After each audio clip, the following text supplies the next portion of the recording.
Praise the lord. ప్రభువైన యేసుక్రీస్తు ప్రశస్త నామంలో మీ అందరికీ హృదయపూర్వకమైన వందనాలు తెలియపరుస్తున్నాను. ప్రభు మిమ్మల్ని ఆశీర్వదించి దీవించునుగాక. ఈ పూట పరిశుద్ధ గ్రంథంలో నుంచి రోమపత్రిక 8వ అధ్యాయం మొదటి వాక్యాన్ని నేను చదువుతున్నాను ఈ పూట ధ్యానం కొరకు. కాబట్టి ఇప్పుడు క్రీస్తు యేసునందున్న వారికి ఏ శిక్ష విధియు లేదు. ప్రియులారా, చూడండి ఈ వాక్య భాగంలో క్రీస్తు యేసునందున్న వారికి కలిగే దీవెనలు ఎలాంటివి, ఆశీర్వాదాలు ఎలాంటివి. ప్రభు నమ్ముకొని మీకేంటి మేలు అనే ప్రశ్నలు ఆయా చోట మనం వింటూ ఉంటాము. ప్రభు నమ్ముకున్నంత మాత్రాన మీకు ఒరిగిందేంటి, తరిగిందేంటి అనే అమాయకపు మాటలు మన చెవిన పడుతూ ఉంటాయి. దేవుని వాక్యాన్ని మనం చదివినప్పుడు ఈ ప్రశ్నలన్నింటికీ సమాధానం మనకు బైబిల్ పరిశుద్ధ గ్రంథం మనకు చెప్తుంది. ఎందుకంటే కొన్ని మాటలు మనకు వేదననే కలిగించిన, కొన్ని మాటలు మనకు ఆలోచననే కలిగించిన, వాటన్నిటికీ సమాధానం పరిశుద్ధ గ్రంథం దగ్గరికి మనం వెళితే సుస్పష్టంగా వాక్యం మనతో మాట్లాడుతుంది. మరి ప్రభువుని నమ్ముకుంటే ప్రభునందు మనకు కలిగేది ఏంటి అనంటే శిక్ష తొలగించబడుతుంది, శిక్ష తప్పించబడుతుంది. అంటే యేసుక్రీస్తు నందు ఎంత ఘోరమైన పాపం చేసినప్పటికీ ఆ వ్యక్తికి ఆశ్రయం ఉంటుందా? యేసుక్రీస్తులో ఒక లోకానుసారమైన బ్రతికి తమకు మనసుకు తోచినట్లుగా నడిపించబడి ఆ తర్వాత పరుగున ఆయన సన్నిధికి వెళ్ళి ఆయనలో చేరిపోతే, లేక ఆయన యందు నిలిస్తే ఇక అతను చేసిన పాపాలన్నీ తప్పిపోయినట్లేనా? ఈ ప్రశ్నలన్నీ మన మనస్సులో మెదులుతాయి. అయితే ఒకటి వాక్యం చెప్తున్న మాట ఏంటంటే, ఎవరైనప్పటికీ తమ అతిక్రమములు ఒప్పుకొని వాటిని విడిచిపెడితే అతడు కనికరింపబడుతాడు అని వాక్యం చెప్తుంది. యేసుక్రీస్తులో పాపం చేయడానికి పర్మిషన్ ఉందని కాదు, యేసుక్రీస్తు పాపం చేసిన వ్యక్తికి ఆశ్రయమై వెన్నుతట్టి నడిపిస్తాడని కాదు. తాను చేసింది తప్పు, తాను చేసింది పాపం, అది దేవునికి విరోధమైన కార్యం అని గ్రహించి ఇక ఎన్నటికీ అతడు వాటి జోలికి వెళ్ళక కనికరాన్ని, కటాక్షాన్ని, కృపను వేడుకుంటే ఆ పశ్చాత్తాప్తుడైన వ్యక్తికి ఆయన ఏమాత్రం కూడా వెన్ను చూపేవాడు కాదు. పశ్చాత్తాపడిన వ్యక్తిని కటాక్షించకుండా, కనికరించకుండా ఆయన దాటిపోయేవాడు కాదు. తన లోతైన పశ్చాత్తాపమును బట్టి, అతడు దేవుని సన్నిధిలో విన్నపించుకునే విన్నపాన్ని బట్టి ఎంత ఘోరమైన పాపినైనా ఆయన రక్షించి తప్పించి అతని మీద ఉన్న ఆ శిక్షను తొలగించి అతను మరల ఆయన సన్నిధిలో, యేసుక్రీస్తు సన్నిధిలో ఒక క్రొత్త బ్రతుకుని బ్రతికే అవకాశాన్ని ప్రభు అనుగ్రహిస్తాడు. అందుకే యేసయ్య దినమెల్ల చేతులు చాపి ఉన్నాడని పరిశుద్ధ గ్రంథంలో మనం చదువుతామండి. ఎవరి కొరకు ఆయన చేతులు చాపి ఉన్నాడు?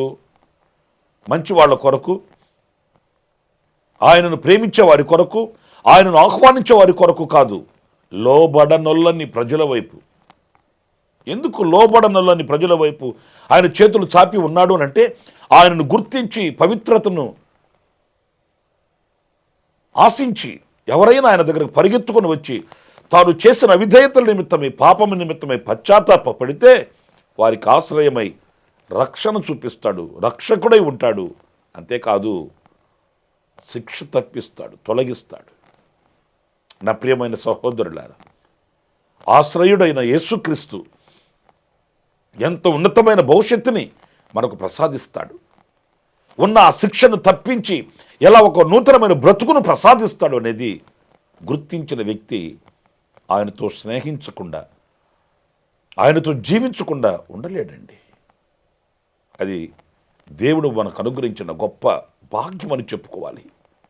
ఎందుకంటే ఆజ్ఞ అతిక్రమమే పాపం అన్నప్పుడు, ఆ పాపం మనిషిని వేధిస్తూ ఉన్నప్పుడు, ఆ పాపమే మరణానికి దారి చూపిస్తున్నప్పుడు, ఆ కఠోరమైన క్లిష్ట పరిస్థితుల్లో నుంచి విడిపించి, తప్పించి, రక్షించి మనల్ని మానవత్వం కలిగిన మనుషులకు సమసమాజంలో నిలబెట్టడం అనేది దైవత్వపు స్వభావం, దేవునిలో ఉన్న గుణలక్షణమని మనం భావించాలి. కనుక యేసుక్రీస్తులో మనకు దొరికింది ఏంటి?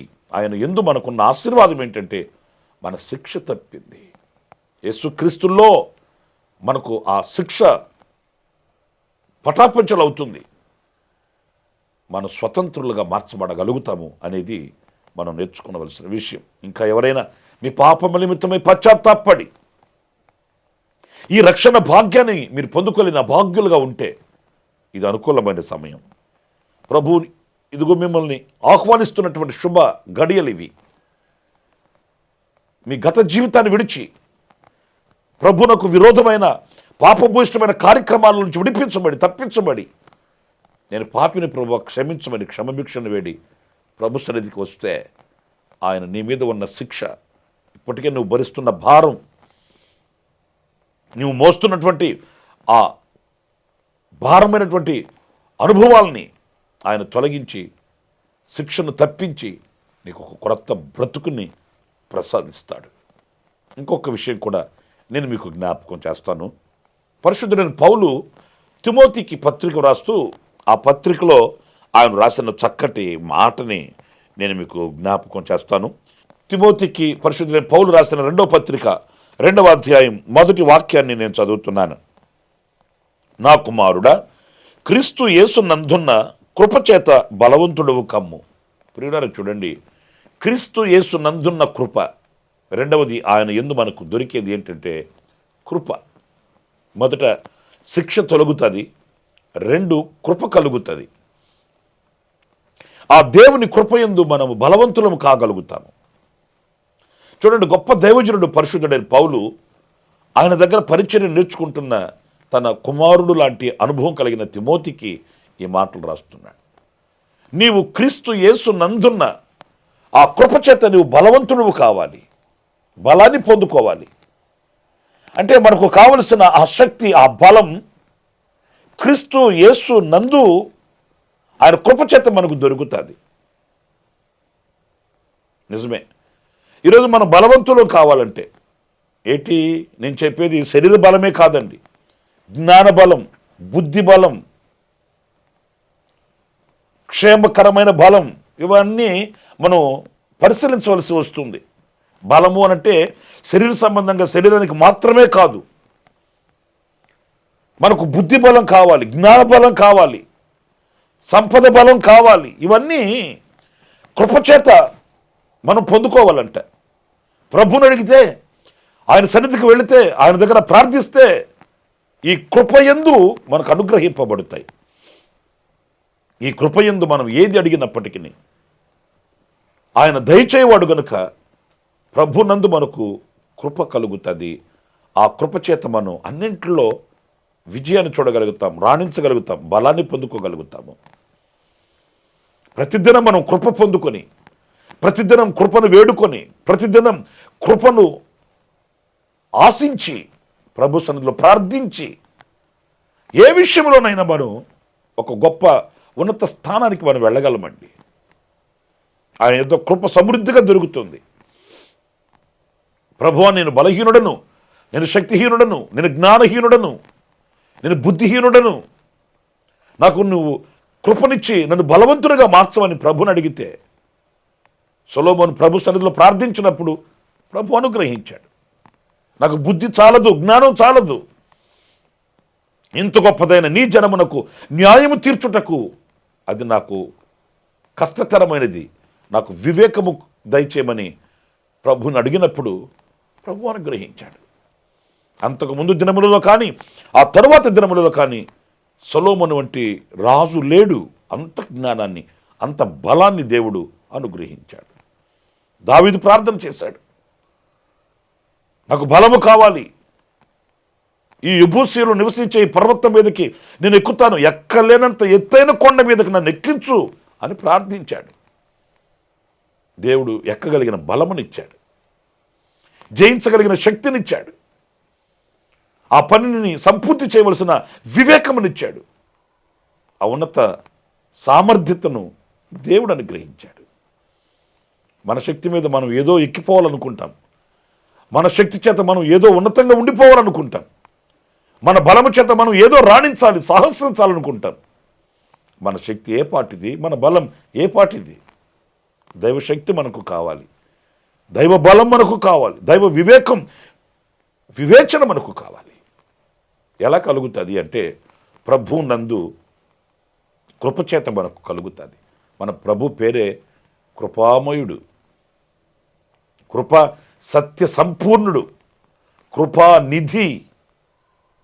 ఆయన యొద్ద కృప దొరుకుతుంది. నా ప్రియమైన సహోదరులారా, ఆలోచించండి, ప్రభునందు మనకి ఏం కలుగుతుంది అనే ప్రశ్నకి ఎంత శ్రేష్టమైన సమాధానం మనకు దొరుకుతుందో చూడండి.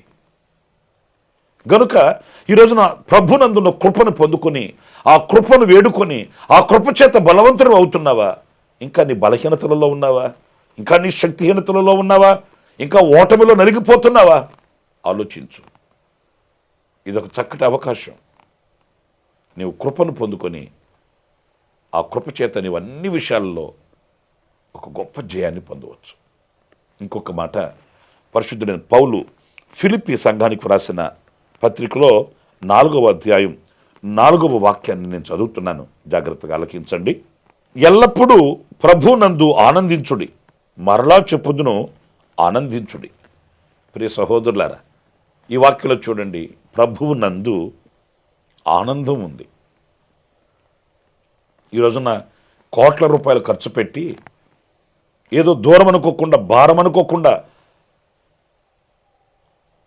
సంతోషం కొరకు, ఆనందం కొరకు పరుగులు తీస్తున్నటువంటి ప్రజల్ని అందరినీ మనం చూస్తున్నామండి. ఎందుకంటే చేతి నిండా డబ్బు ఉంది, ఆస్తులు ఉన్నాయి, అంతస్తులు ఉన్నాయి, పదవులు ఉన్నాయి, ఆధిక్యతలు ఉన్నాయి, ఆధిపత్యాలు ఉన్నాయి. కానీ లేనిది ఏంటంటే ఆనందమే లేదు, సంతోషమే లేదు. చాలా కుటుంబాలకు ప్రార్థించడానికి నేను వెళుతుంటాను. వారు చెప్తున్న మాట, ఏదో తెలియని ఆవేదన, తెలియని దుఃఖం మమ్మల్ని ఎలుబడి చేస్తుందండి. అన్నీ ఉన్నాయి సమృద్ధిగా, తినడానికి తక్కువేమి లేదు, కట్టడానికి తక్కువేమి లేదు, ఇంకా 10 మందికి పెట్టే పరిస్థితుల్లోనే మేము ఉన్నాం. కానీ ఎందుకో హృదయంలో సంతోషం ఉండట్లేదు, ఏదో తెలియని ఆందోళన, ఆవేదన. నిజమే, డబ్బుతో ఆనందం దొరకదు, ఆస్తులతో ఆనందం దొరకదు. నేను కాస్త చొరవ తీసుకుని మాట్లాడాలి. మనల్ని కొన్న ఉన్న వాళ్ళ యొద్ద మనకు ఆనందం దొరకదండి. ఇంకా నేను విశదీకరణగా చెప్పాలంటే, నేను కట్టుకున్న వాళ్ళ దగ్గర లేని ఆనందం ప్రభునందు నీకు దొరుకుతుంది. నీవు కన్న వాళ్ళ దగ్గర లేని ఆనందం ప్రభు దగ్గర నీకు దొరుకుతుంది. ఇంకా ఒక మాట తేల్చి చెప్పాలంటే, లోకంలో ఎక్కడ దొరకని ఆనందం ప్రభు దగ్గర నీకు దొరుకుతుంది.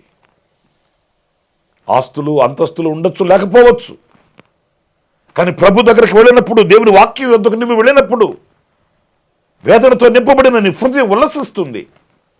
దుఃఖ సాగరంలో మునిగిపోయిన నీ హృదయానికి దేవుని వాక్యం ఆదరణ కలిగిస్తుంది. నా ప్రభువే వాక్యం, వాక్యమే నా ప్రభువు. ప్రభు నందు ఏ పరిస్థితుల్లోనైనా ఆనందం దొరుకుతుంది. ఒకవేళ ఎవరైనా మిమ్మల్ని అడుగుతున్నారేమో, ప్రభు నమ్ముకున్నావు కదా, ఏం దొరికింది నీకు? లోకంలో దొరకని ఆనందం దొరికింది. లోకంలో ఎక్కడ కానరాని సంతోషం, ఆనందాన్ని నేను సంపాదించుకున్నాను. ఆనాటికి రెక్కాడితే డొక్కాడుతుంది అన్నట్లుగా పోషింపబడుతున్నప్పటికీ చాలు. ఎందుకంటే ఆనందంగా బ్రతకగలుగుతున్నాము, సంతోషంగా బ్రతకగలుగుతున్నాము. దేవుని సన్నిధిలో హర్షించగలుగుతున్నాము. మహామహిమ కలిగిన దేవుని నీడలో బ్రతుకుతున్నాం. అంతకంటే మించిన భాగ్యం మరొకటి ఏముందంటారు? నా ప్రియమైన సహోదరులారా, ఈ ఆనందం, ఈ సంతోషం ఈ రోజున కోల్పోయిన ప్రజలలో ఒకవేళ మీరున్నారేమో. ప్రభుని ఆకర్షిస్తున్నాడు, ప్రభుని పిలుస్తున్నాడు, ఆహ్వానిస్తున్నాడు. సంతోషంగా, ఆనందంగా, ఆహ్లాదకరంగా బ్రతకడానికి మరొక అవకాశాన్ని ప్రభు చూపిస్తున్నాడు. ఎందుకు దుఃఖసాగరంలో మునిగిపోతూ ప్రభు ఇచ్చే ఆనందానికి దూరాన నిలిచి ఉంటావు? ప్రభునందు కలిగే ఆనందం నిత్యానందం. వారి ధనధాన్యములు విస్తరించిన నాటి ఆనందం కంటే కూడా, నేను ఒక్క మాట నేను తెగించి మీతో మాట్లాడుతున్నాను. ₹1,00,00,000 మీరు జోబులో పెట్టుకుని ఒక రోజున ఆనందించండి. మరుసటి రోజు ఒక దినం ప్రభు సన్నిధిలో గడిపి చూడండి. ₹1,00,00,000 ఇవ్వలేని ఆనందం ప్రభు సన్నిధిలో నీకు దొరుకుతుంది. ఎక్కడ మీకు లోకంలో దొరకని ఒక నిత్యానందం, శాశ్వతమైన ఆనందం దేవుని సన్నిధిలో ప్రభు దగ్గర మీకు దొరుకుతుంది. ఆ ఆనందం మీ సొంతం చేసుకోవాలని కోరుకుంటూ నేను ఈ మాటలు మీకు తెలియపరుస్తున్నాను. నా ప్రియమైన సహోదరులారా, ప్రభువు నందు ఏ శిక్ష విధి లేదు. ప్రభునందు కృప దొరుకుతుంది. ప్రభునందు ఆనందం ఉంది. ఈ ఆనందం చేత నా ప్రభు మిమ్మల్ని ఉల్లసింప చేయుగాక. ఈ ఆనందం చేత నా ప్రభు మిమ్మల్ని దీవించునుగాక. నిత్యానందము మీ తలల మీద ఉండునుగాక. తలలు వంచండి. చిన్న ప్రార్థన. సత్యస్వరూపైన ప్రభువా, మీకు వందనాలు. మీ యొద్ద మాకు దొరికే దీవెనలన్నీ, ఆశీర్వాదాలన్నీ ఎన్నో ఉన్నాయి. వాటిలో ఒక 2-3 విషయాలు మేము తలంచుకుంటూ వచ్చాము. నిజమే నైనా, మా శిక్ష తొలగింది. మీ యొద్ద మాకు కృప దొరికింది. మీ యొద్ద మాకు ఆనందం లభ్యమైంది. ఆ ఆనందం చేత నేటి వరకు మమ్మల్ని నడిపిస్తున్నావు. లోకంలో ఏదో సంపాదించాము, ఎంతో సంపాదించామని కాదు, మిమ్మల్ని కలిగి ఉన్నాము. మీరు మాకు దొరికారు, అంతే చాలు. సంతృప్తితో, సంతోషంతో సాగి వెళ్ళడానికి మా చేతిని మీరు పట్టుకొని ఉన్నారు. అంతకు మించింది మరొకటి లేదు. కృతజ్ఞులమై ప్రభువా, మీకు కృతజ్ఞత స్తుతి చెల్లిస్తున్నాం. ఈ అనుభవాలు లేని వారిని దర్శించండి, ఆకర్షించండి, వారికి అవకాశాన్ని ఇవ్వండి. వారిని కూడా మీ కొరకు సాక్షిగా బ్రతికే కృప దయచేయమని మమ్మల్ని ఒక్కొక్కరిని మీ చేతులకు సమర్పించుకుంటూ యేసు నామములో ప్రార్థన చేసి వేడుకొనుచున్నాను తండ్రి. ఆమేన్, ఆమేన్, ఆమేన్. ఈ దినమంతా ప్రభు మిమ్మల్ని ఉన్నతమైన కృపతో నింపుగాక, ఆశీర్వదించుగాక. ఆమేన్. ప్రతి దినము ఈ అనుదిన కృపాను సందేశాల కొరకు, ఇంకా మరిన్ని ఆత్మ సంబంధమైన సందేశాల కొరకు ఈ మా యూట్యూబ్ ఛానల్ ని సబ్స్క్రైబ్ చేసుకోండి. Pastor Ramesh, hosanna ministries.